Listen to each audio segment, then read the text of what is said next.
Está começando mais um Entre Chaves, o seu podcast de desenvolvimento de software. E hoje a gente vai falar de um tema super importante, né, para sistemas distribuídos, escaláveis. E tem tudo a ver também com o nosso último episódio de CQRS, que é sobre arquitetura orientada a eventos. E aí, Champs, como que você tá? E aí, Fernandinha, e aí, pessoal? Tô muito empolgado com esse episódio porque é algo que eu vejo que é um conhecimento muito valioso, sabe? Vejo muito essa dúvida, assim, presente nos desenvolvedores hoje e então acho que a gente tem muito a aprender. É uma necessidade cada vez maior do mercado, né? De criar sistemas distribuídos, enfim, escaláveis. E para falar sobre esse tema, tá aqui com a gente o Marcos. E aí, Marcos, tudo bem? E aí, Fernandinha, Champs, sou o Marcos, estou aqui na DTI há 3 anos e estou aqui como arquiteto de alguns de nossos times. Boa.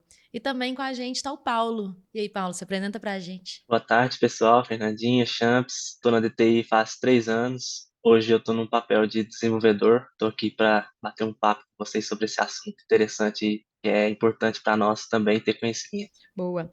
Bom, então, assim, né? A gente sempre aqui no Entre Chaves gosta de começar pelo início. E, claro, né? Acho que muita gente conhece o termo arquitetura orientada a eventos, né? Mas eu acho que é importante a gente dar um contexto geral, uma conceituada geral do que é arquitetura orientada a eventos. Bom, pessoal, a arquitetura orientada a eventos é um design de software, né? Que basicamente vem substituir um pouquinho do tradicional requisição e resposta que a gente está habituado por uma nova forma de se comunicar que é orientada a algum recurso que esteja produzindo alguma mensagem e outro que esteja escutando essa mensagem, né? E aí tá trabalhando tanto em fluxos síncronos como assíncronos. É isso. Onde também os produtores eles publicam, né, os eventos de acordo com a mudança de estado ali daquele tipo de evento e também são interessantes porque eles são geralmente desacoplados, permite flexibilidade no funcionamento da aplicação, escalabilidade, que a gente vai falar um pouquinho mais depois aí na frente. Show de bola. E assim, acho que essa introdução é legal para comparar as possibilidades, assim, né? Hoje em dia é muito comum a gente ter as requisições, né, HTTP, igual o Marcos falou, ou gRCP, enfim, requisição, resposta, né?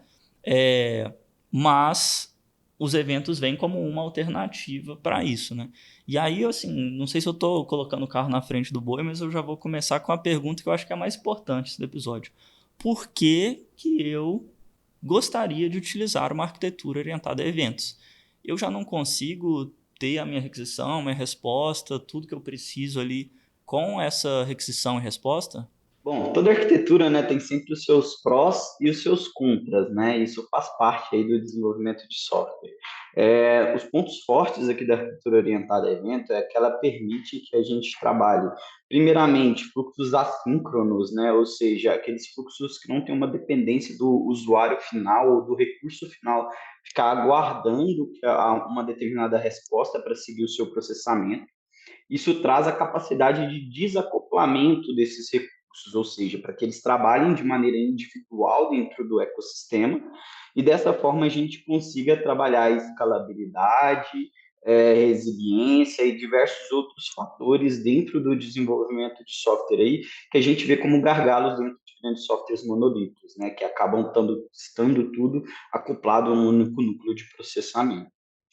E também ele tira a responsabilidade também da aplicação de fazer ali todo o processo detalhadamente, né? Por exemplo, se for fazer um pedido hoje ali no site, aí a gente tem o evento do pedido acontecendo ali, isso a gente faz com que tira a responsabilidade de cada aplicação ali que é responsável, né? A do pedido, separar o produto no estoque, a parte de pagamento, a emissão da nota fiscal, isso tira, né, essa questão de desacoplamento, igualzinho o Marcos falou, em relação a isso. É interessante esse exemplo que você deu, que eu acho que foi um exemplo até que a gente pegou também no episódio do CQRS, né? Que é o da compra do e-commerce, né? E aí, assim, né? Até pegando a pergunta que o Champs fez, vamos usar esse exemplo. A partir do momento que eu fiz uma compra e essa compra está realizada, né? Eu posso colocar um evento numa fila, num tópico, e os meus consumidores lerem esse evento. Né? Vamos pensar que eu coloquei num tópico para atualizar o meu estoque. Então tá, o estoque foi lá, né? Leu essa mensagem e atualizou o estoque. Mas por que eu preciso ainda, né? Voltando na pergunta dele, por que eu preciso de um evento para isso? Por que eu não posso simplesmente, realizei minha compra, posso até liberar o meu usuário lá, mas eu assincronamente faço uma chamada para atualizar o meu estoque? Por que não utilizar dessa forma? Eu acho que na realidade, essa pergunta, principalmente voltada para estoque de e-commerce, ela tem duas respostas, né? A primeira é porque o estoque, ele geralmente está orientado a uma espécie de depósito. Então, tem um número total de produtos que eu tenho lá dentro. Então, o primeiro aspecto é que a gente vai precisar controlar a atualização. Eu não posso ter concorrência. Então, pensando num grande e-commerce, por exemplo, eu vou ter diversas requisições de pedido, às vezes para o mesmo produto, acontecendo dentro do mesmo milissegundo. Isso vai gerar diversas atualizações do estoque dentro do banco de dados que podem concorrer e bagunçar esse número total de estoque. Então, a gente entra com a orientação ao evento através de uma fila, e essa fila, geralmente, para manutenção de estoque, ela é FIFO. Por quê? Porque ela sempre vai processar um evento por vez para garantir que aquele produto que está no FIFO seja atualizado da maneira correta dentro do estoque. Então, este é um dos porquês da gente atualizar para tratar essa concorrência. Está associado também a sistemas financeiros, como saldo de conta bancária e coisas do tipo, que podem ter milhares de requisições ao mesmo tempo. E também a escala. Eu posso precisar, por exemplo, dentro desse e-commerce, devido à grande demanda, escalar o recurso do estoque, para que eu possa receber todas essas atualizações que estão acontecendo ao mesmo tempo, sem a necessidade necessariamente de escalar, por exemplo, o recurso de produto, que é um recurso de consulta ali de uma determinada lista de elementos. Então, como esse estoque tem muita mutação, eu posso precisar ter um maior poder de processamento dentro dele. Isso gera também a necessidade de isolar ele do determinado monolito para que não sobrecarregue outros módulos do e-commerce, né? Esse poder de escalonamento que o Marcos falou, né, processamento e tudo mais, é interessante que a gente pode escalar assim verticalmente, horizontalmente, na verdade. Por exemplo, se eu tenho ali uma fila que eu preciso dar vazão nela, eu posso fazer uma configuração onde eu consigo subir N consumidores ali para me conseguir dar vazão ali na atualização desse estoque, por exemplo. Então, a gente consegue é, fazer com que fique mais performático ali nessa questão de dar vazão nessas atualizações, então, por exemplo. Beleza, eu vou insistir um pouquinho mais nesse exemplo, só para a gente exercitar mesmo a escolha, né, de uma arquitetura baseada em eventos. Porque eu tenho um problema grande quando eu faço uma compra e eu tenho que atualizar o estoque, que é basicamente assim, eu fiz uma compra, né, como o negócio é assíncrono, eu posso chegar lá no estoque, né, publiquei meu evento, meu consumidor lá de estoque consumiu esse evento, posso chegar lá e o estoque daquele elemento tá zerado. Só que o meu usuário já foi liberado. Minha compra já foi feita, já está falando lá para mim que eu comprei o meu equipamento. Isso não gera uma complexidade muito grande de gestão desse tipo de coisa? Porque imagina só, né? Eu vou simplificar no extremo, tá? Eu sei que esse exemplo normalmente é assim que acontece mesmo, mas eu vou simplificar no extremo. Imagina que eu realizei uma compra e eu sincronamente vou lá e atualizo o meu estoque, porque eu quero ter certeza que o meu produto tem no meu estoque. Eu quero ter certeza antes de avisar meu usuário. Por que não isso? Entendeu? Por que não tirar, né, essa complexidade de assincronicidade, de publicar em fila, enfim, né? Toda essa gestão de eventos, por que não simplificar? Quando você fala para poder atualizar síncrono, né? Eu penso ali na volumetria de demandas que esse e-commerce pode ter ali na questão das requisições. Isso pode ser um gargalo muito grande ali em relação à chamada, né? Imagina milhões de usuários, um site bem badalado, por exemplo, que recebe várias requisições e eu prender ali aquela requisição para fazer todo o processo, atualizar o estoque, fazer o pagamento, emitir uma nota fiscal. Então, esse processo provavelmente é demorado. E aí, na minha visão, você desacoplando, né, cada pedaço ali da jornada de compra, você consegue diminuir ali a questão de tempo, né, de espera e também do próprio tráfego em relação ao e-commerce em si, sabe?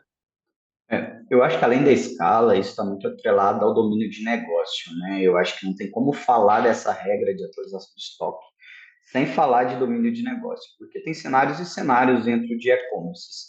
Por exemplo, dentro do fluxo funcional para o estoque, eu posso ter um e-commerce que necessariamente vai precisar validar a quantidade de estoque que eu tenho e obrigatoriamente eu não vou trabalhar com uma coreografia de eventos, mas com uma orquestração para que eu consiga fazer corretamente esse trabalho. E tem cenários onde eu vou precisar trabalhar com o processamento assíncrono, onde o usuário vai ser avisado por e-mail, WhatsApp e diversas outras formas de notificação sobre a indisponibilidade de um produto. Então, isso está muito orientado ao domínio de negócio que vai acontecer. E aí, com isso, eu acho que se casa os dois viés, né, da orientação ao evento, a coreografia e a orquestração. Coreografia é quando eu publico um evento, qualquer pessoa pode escutar e dali para frente eu não preciso controlar o que vai acontecer com aquele evento, porque o próprio domínio que está escutando vai conseguir lidar com ele. Quando eu falo de orquestração, eu tenho um mediador no meio do caminho, que é inclusive um padrão de software. Esse mediador, ele toma decisões em cima do fluxo de evento para garantir que uma reserva desse estoque aconteça. Então, primeiramente, eu disparo um evento para que a reserva aconteça. Uma vez que a reserva aconteceu, eu posso trabalhar o paralelismo e o controle de carga que o Paulo trouxe, que aí eu consigo disparar uma atualização de baixa do meu estoque e, consequentemente, uma baixa da minha reserva. Eu consigo disparar um fluxo de autorização no cartão de crédito do usuário e uma notificação de pedido autorizado dentro desse fluxo do orquestrador, do mediador. Então, é assim que a gente visualiza, né, essas necessidades. Vai depender muito do domínio de negócio. Não tem uma bala de prata para essa decisão. Eu acho que um ponto importante na resposta aí de vocês, na pergunta da Fernandinha, é justamente isso de por que não simplificar, né, igual a Fernandinha falou. E em alguns casos, sim, o ideal é simplificar, né, dependendo do cenário, igual o Marcos falou, depende do domínio de negócio, depende do volume. Então, assim como no episódio de microserviços que a gente gravou lá atrás, a gente falou sobre a estratégia de fazer o monolith first, né? Então, começar do básico ali, né? Às vezes, dependendo do seu cenário, você não quer começar com uma arquitetura orientada a eventos. Você pode começar com uma arquitetura padrão, né, de requisição e resposta, e visto a necessidade, ali, o volume, né, de escalar, visto a necessidade de paralelizar isso aí de forma assíncrona, visto a necessidade de trigar mais de um comportamento a partir de um acontecimento, né, que seria o evento aí, orquestrado, igual o Marcos falou, a gente poderia considerar esses cenários, né? Então, no final das contas, né, a resposta da pergunta da Fernandinha, né, por que não simplificar? Às vezes vamos ter que simplificar, sim, né? A famosa resposta sênior, né? Depende. Mas é legal isso que você falou, porque eu tenho até um exemplo disso, que um dos últimos projetos que eu trabalhei, justamente era assim, né? Era um sistema de contratos que, basicamente, quando um contrato era aberto, inicialmente esse sistema, quando um contrato era aberto, tudo o que era preciso fazer após esse contrato ser aberto era feito sincronamente, o que fazia o usuário esperar. E, claro, em algum momento isso foi importante, porque era o mais simples a se fazer mesmo.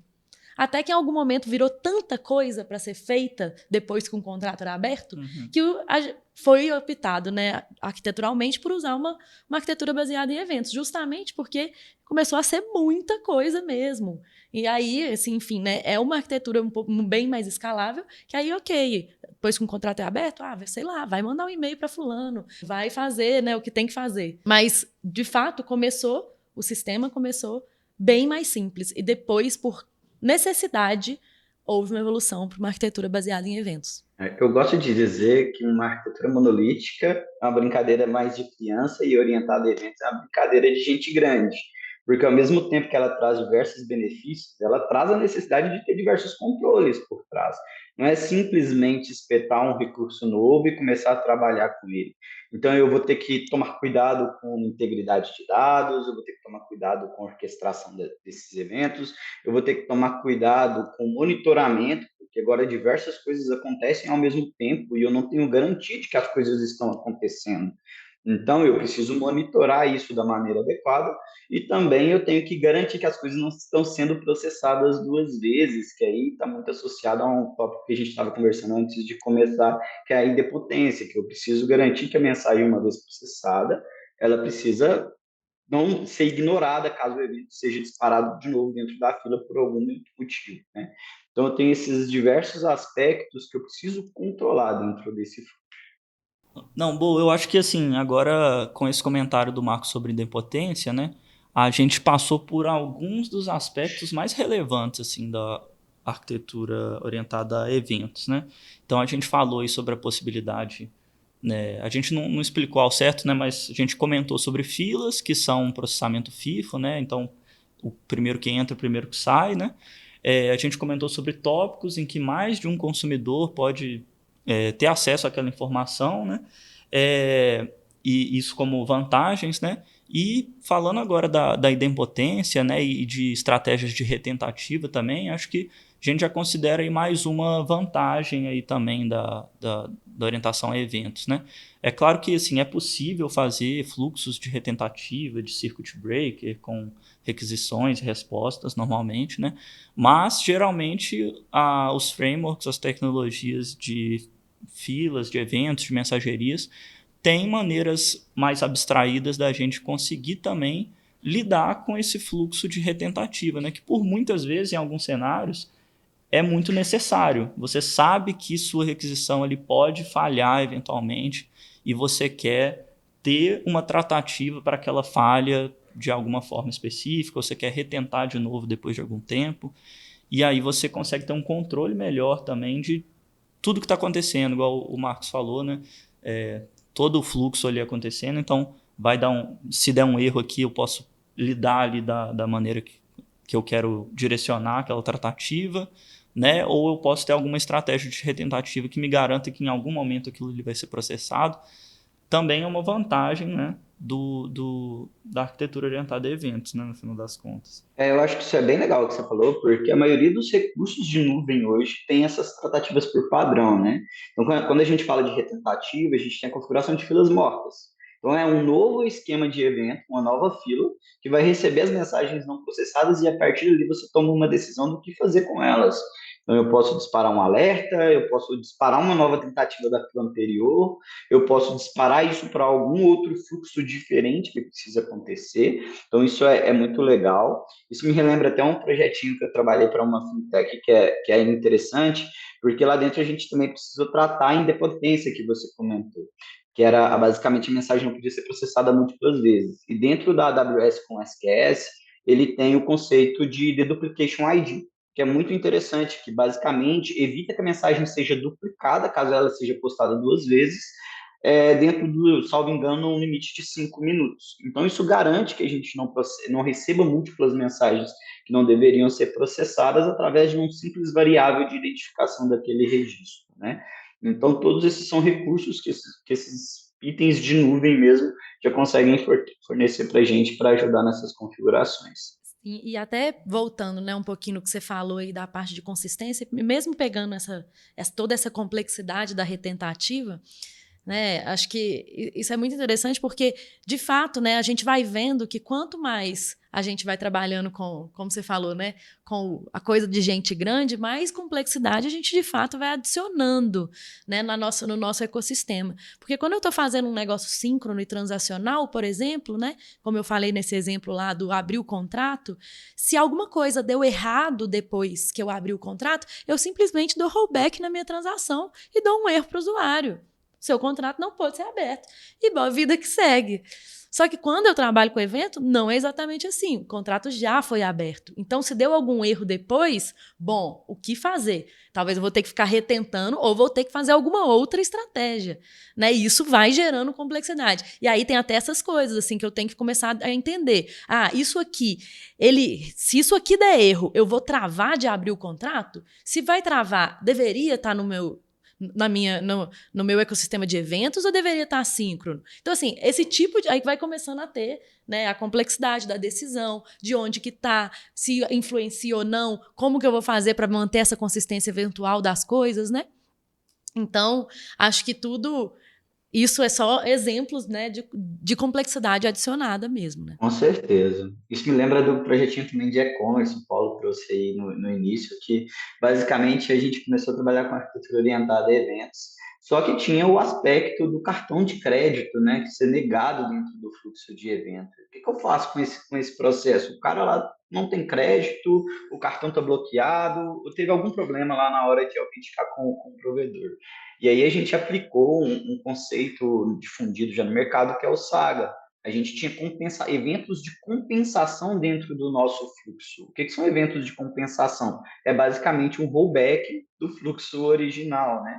Então, eu vou disparar outros eventos que vai devolver o estoque para dentro do estoque, vai enviar para o usuário uma notificação falando do item ocorrido com cartão, vai desfazer algum tipo de reserva que tenha sido feita e por aí vai. Então, todo o fluxo ele precisa ser compensado caso algum ponto dentro dessa estrutura dê problema, né?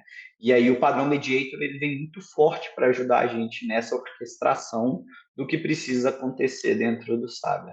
Além do que o Marcos falou aí, é, que a gente tem que pensar nos eventos, né, de como que vai ser a arquitetura desses eventos, né, e tudo mais. Recentemente eu participei de um projeto, né, de migração em um dos nossos clientes, onde eles começaram a utilizar barramento ali de mensageria de forma totalmente desgovernada, né? E eles não sabiam, por exemplo, quais times eram responsáveis pelo produtor, quem que eram os consumidores daquela mensagem. E aí o ponto que eu quero colocar aqui também, além de pensar na arquitetura ali da mensageria em si, né, da questão do barramento de arquitetura orientada a eventos, né, é que, além de pensar nessa questão arquitetural, né, temos que ter também governança ali desses eventos. A gente tem que pensar tanto na governança e padrões também que essas mensagens irão trafegar ali as aplicações, sabe? Não, mas esse ponto, na hora que você começou a falar, eu já anotei aqui, né? Que é justamente essa parte de monitoramento e de log, né? Que realmente, quando a gente. Voltando na fala do Marcos, que eu acho que foi bem legal, assim, de falar que trabalhar orientado a evento é trabalhar igual gente grande, porque realmente começa a ter um tanto de responsabilidade mesmo, né? Então, se eu não tenho um sistema bem monitorado, bem instrumentado, né? Eu dificilmente vou conseguir entender o que está acontecendo. Onde que estão, né? Onde que estão os meus eventos? O que está acontecendo? Né? Será que isso atualizou ou não atualizou? Então, se eu não tenho um bom sistema de monitoramento e observabilidade, né, dentro do meu sistema, eu realmente fico meio perdido e os meus eventos acabam, enfim, né, a arquitetura se torna ainda mais complexa do que ela deveria ser, né? E eu acho que uma coisa legal nisso daí é que surgem outros padrões no mercado, né? Quando você fala de monitoramento, e justamente por causa da difusão da arquitetura orientada a eventos, dos microserviços, surgiu aí o OpenTelemetry, por exemplo, que basicamente veio justamente para ajudar a gente nessa instrumentação, né? Então, ele permite que a gente instrumente tudo que está relacionado dentro do fluxo de eventos, e com isso a gente relacione através de um identificador único todo o fluxo de comunicação. E dessa forma, dentro dos meus próprios logs, eu consiga, dentro de um único lugar, visualizar tudo o que aconteceu e, se tiver tido problema, obviamente, em que momento que teve o problema. Então, essa instrumentação que a Fernandinha comentou, ela é extremamente importante, porque não adianta ter o monitoramento por ter, né? Eu preciso ter um monitoramento que seja adequado para me identificar os problemas que ocorrer dentro do meu sistema. Com certeza. Eu me lembro também de um cenário que eu trabalhei com o Application Insights, né, para fazer isso. E era justamente usando esse Operation ID, né, que é gerado lá. E com isso a gente consegue rastrear uma transação, digamos assim, do início ao fim dela, passando por todos os eventos ali para ver em que ponto ali que ela falhou ou se ela obteve sucesso em todo o caminho feliz ali. E você vai agregando complexidade, né? Porque o seu time tem que ter conhecimento ali desse paradigma de evento, seu time tem que ter conhecimento de boas práticas de log e monitoramento, porque também não adianta só logar, né? Tem que logar bem, né? Para você saber o que está acontecendo, você tem que logar bem, não adianta eu falar assim, cliente atualizado, o meu log, ou vou atualizar um cliente. E aí eu não sei quem é o cliente que eu estou atualizando, o que é que eu estou atualizando, quando, e aquele log não me ajuda em nada, né? Então, assim, entram mais complexidades também, eu entendo, a nível de exigência ali de conhecimento dos próprios desenvolvedores. Mas mesmo com essa complexidade toda que você agrega pro time, em alguns cenários, né, alguns produtos, quando o volume aumenta muito, ou quando o cenário ele começa a escalar mais, eu acho que não tem muito como fugir da arquitetura orientada a eventos. O que vocês acham? Eu acho que isso é inevitável para todo produto que escala, sabe? Mas com certeza, se você principalmente não conhece muito do domínio, o mais natural é nascer numa arquitetura monolítica e entender os pontos críticos para se isolar através de eventos. Volta um pouquinho na frase lá atrás, se não me engano foi a Fernandinha que comentou do episódio de CQRS, que é muito mais interessante. Por quê? Porque dessa forma eu passo a conhecer o meu domínio corretamente para entender aonde estão os pontos mais críticos e que necessitam de todos esses comportamentos que a gente comentou, um controle de fluxo, um desacoplamento, uma escala dentro da demanda que está surgindo, e a partir daí eu faço um estrangulamento dessas funcionalidades para os eventos que devem acontecer. Tem, inclusive, hoje técnicas que ajudam com isso, né? Como o Event Storm, por exemplo, que ajuda a gente a fazer o correto mapeamento desses eventos. Mas, de toda forma, se não sendo um conhecedor do domínio, não é interessante seguir dessa maneira. Qual que é a sua opinião, Paulo, em relação a temos como fugir da arquitetura orientada a eventos quando a gente tem muito volume e precisa escalar uma aplicação ou não? Assim, eu penso que naturalmente a gente cai nesse tema, sabe? Porque a gente tem como fazer diversas configurações aí em relação aos nossos barramentos que a gente definir, por exemplo, de mensagem, que a gente consegue performar toda essa questão que a gente precisa aí também de tração e vazão na volumetria de negócio que a gente tem, sabe? É que às vezes, não só orientado à volumetria, mas também ao tamanho do time de desenvolvimento, pode surgir essa necessidade também. Por que disso? Porque muitas das vezes, quando você tem muitos times trabalhando em um único repositório de código, passa a se tornar muito complexo de gerenciar tudo o que está acontecendo dentro da estrutura acoplada, né? Então, naturalmente, eu já vi alguns times da maneira que eles crescem, terem também essa necessidade de ir para uma arquitetura que não esteja tão acoplada e naturalmente cair no evento. Por quê? Porque eu preciso dar a responsabilidade, por exemplo, de cuidar de um check-out de um carrinho de compra para um time específico e esse time precisa trabalhar de maneira independente. Então, tem esse cenário que é um pouco interessante e também traz essa necessidade para dentro do projeto, não só pela escalabilidade e os outros fatores que a gente comentou. Muito legal isso que você colocou, porque é justamente isso, né? A topologia dos times influenciando a forma como o produto é desenhado, né? Porque justamente, concordo 100%, né? Que se você tem 1 milhão de times trabalhando num mesmo produto, né? Num monolito, é muito mais difícil que se eu tenho, né? Times que são responsáveis por domínios, né? Diferentes, e esses times, né? Separados por domínio, por exemplo, ou por funcionalidade, né? Por features, vamos falar assim, eles conseguem lidar com aquilo ali, né? Então, assim, o time A, né, para avisar o time B, né, ele vai lá e posta um evento, né, e esse time B consome o evento, e aí faz o que deveria sabe fazer, e o time A não tem nem conhecimento do que o time B, o time C, o time D, né, faz toda vez, por exemplo, que uma compra é realizada, né? Nem preciso dar essa complexidade para o meu time A, então eu acabo diminuindo também a carga cognitiva, né, dos times também, né? Então, isso é bem interessante que você falou. Com certeza. Pensa no e-commerce, mais uma vez, que é o exemplo que a gente tem usado bastante. Eu publico um pedido comprado, eu preciso avaliar o cartão da pessoa, tem e-commerce que faz avaliação de crédito para ver se aquela compra não é uma fraude, e eu preciso fazer baixa de estoque. São 3 funcionalidades totalmente diferentes, domínios totalmente diferentes, que vão apenas se preocupar com o contrato da mensagem que eles vão receber. Eles não precisam se preocupar com o que aconteceu antes, nem o que vai acontecer depois que eles executarem, né, o core de negócio dessa funcionalidade. Eu acho que é importante ressaltar também, né, os cenários que a gente está colocando aqui de usar essa arquitetura orientada a eventos, porque não é porque você está trabalhando ali na sua solução ali com arquitetura orientada a eventos que tudo tem que virar um evento também, né? Algumas chamadas ainda vão continuar fazendo sentido de serem síncronas, algumas alternativas ali ainda podem ter uma necessidade diferente, até porque a gente não entrou nesse mérito ainda, mas isso tudo tem um custo não só de trabalho, mas de infraestrutura também, né? E assim, a gente tem várias alternativas hoje, a gente tem o SQS que o Marco citou, tem o Kafka que é muito utilizado, que a gente tem um episódio aqui sobre Kafka, que a gente fala sobre a robustez mesmo de ferramentas e funcionalidades que o Kafka traz, mais ainda do que só os tópicos e as filas que a gente comentou, né?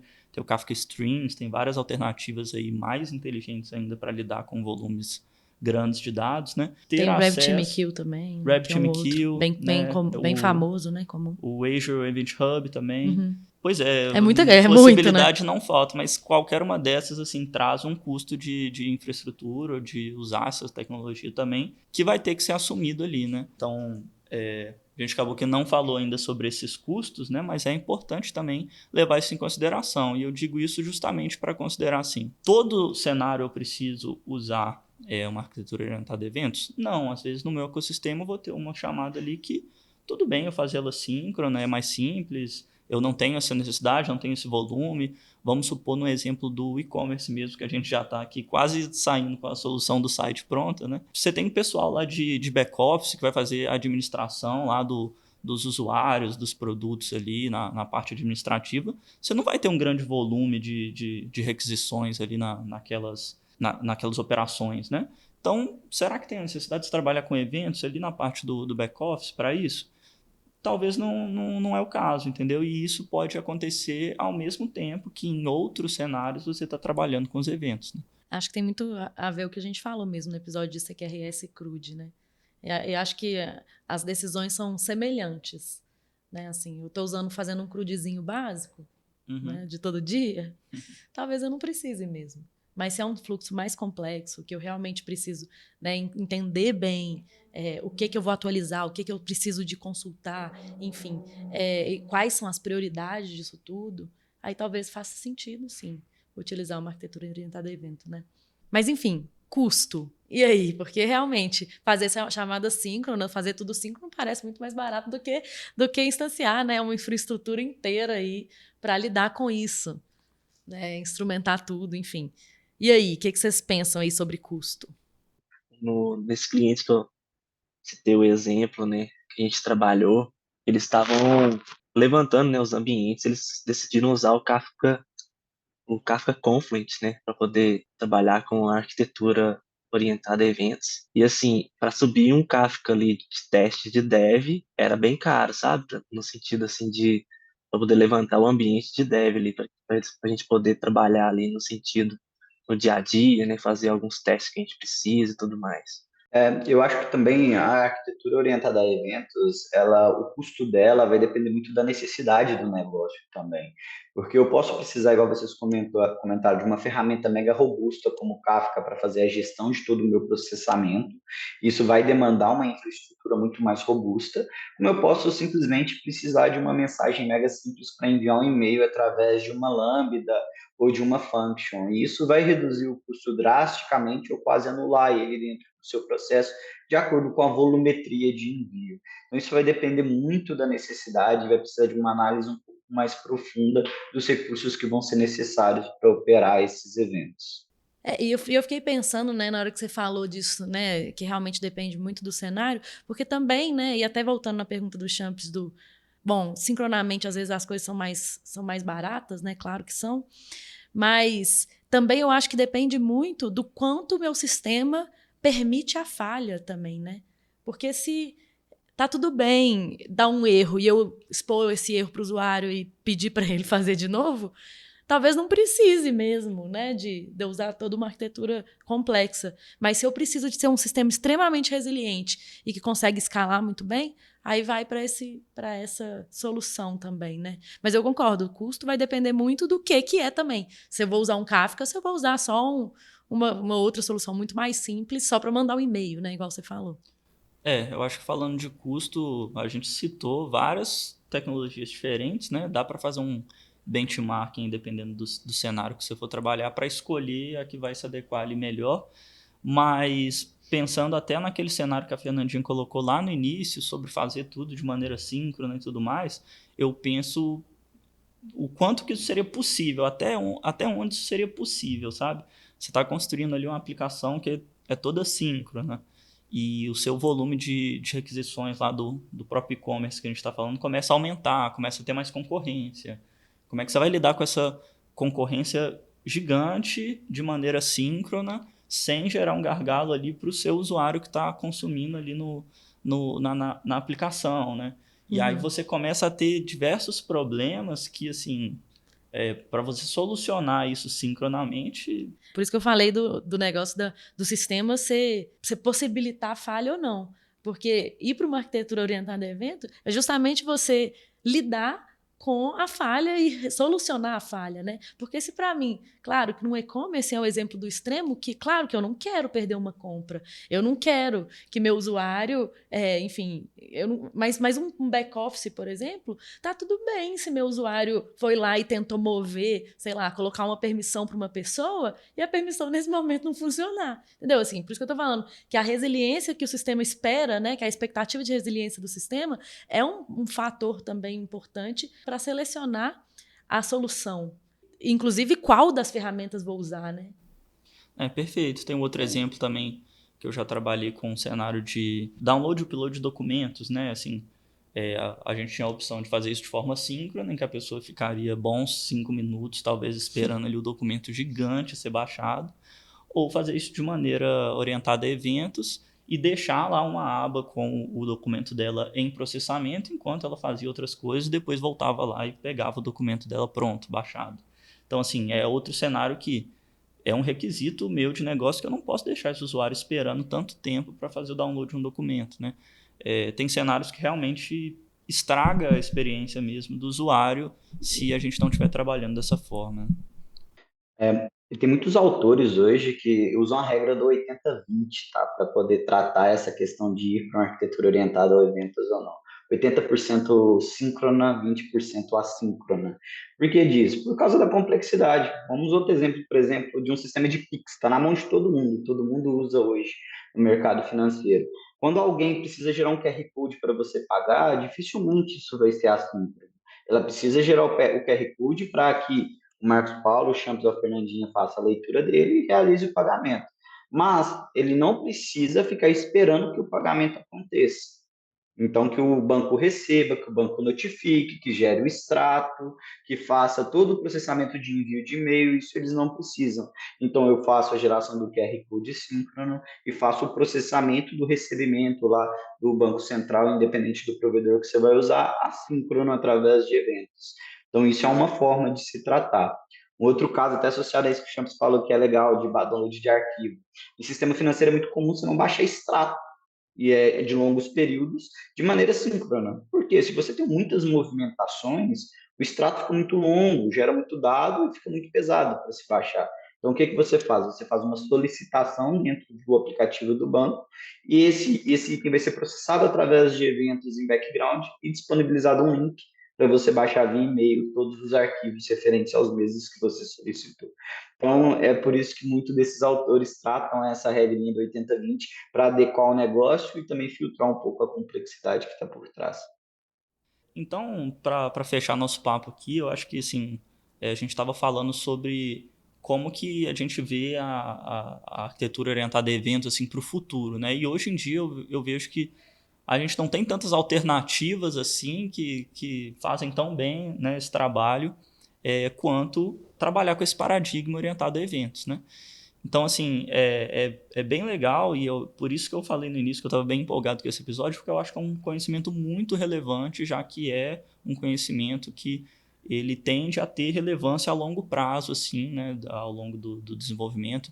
Acho que esse paradigma não vai ser substituído aí tão brevemente por outra estratégia. E é um conhecimento muito importante de se ter enquanto desenvolvedor, né, para poder tomar esse tipo de decisão, para poder lidar com esse tipo de cenário, né, já que produtos de grande escala, né, geralmente vão ter necessariamente que passar por uma implementação desse tipo, né? Bom, eu acho que associado a isso, Champs, para a gente até encerrar, eu acho que a arquitetura orientada a eventos vai ser muito a base para diversas outras inovações que estão para vir no mercado. Então, uma integração e consumo de uma inteligência artificial, o uso do IoT, sistemas real-times, que vão precisar notificar e monitorar dados em tempo real ali dentro de qualquer fluxo de negócio, integração e automação de processo. Então, ela vai ser muito a base para fazer essa comunicação que é necessária para todas as inovações que estão por vir. Exatamente. E assim, né, assim como eu falei no início, né, de que é realmente uma arquitetura que está bastante utilizada no mercado e que vale muito a pena, como você mencionou, Champs, que os desenvolvedores entendam mais, né, dos pormenores e estudem a arquitetura e saibam bem implementá-la, né? Enfim, né? É um paradigma extremamente consolidado e que a gente vai continuar utilizando né, quando a gente trata aí de sistemas grandes, sistemas com alta volumetria, com alta escalabilidade, enfim, né, sistemas que a gente lida aí no dia a dia do mercado.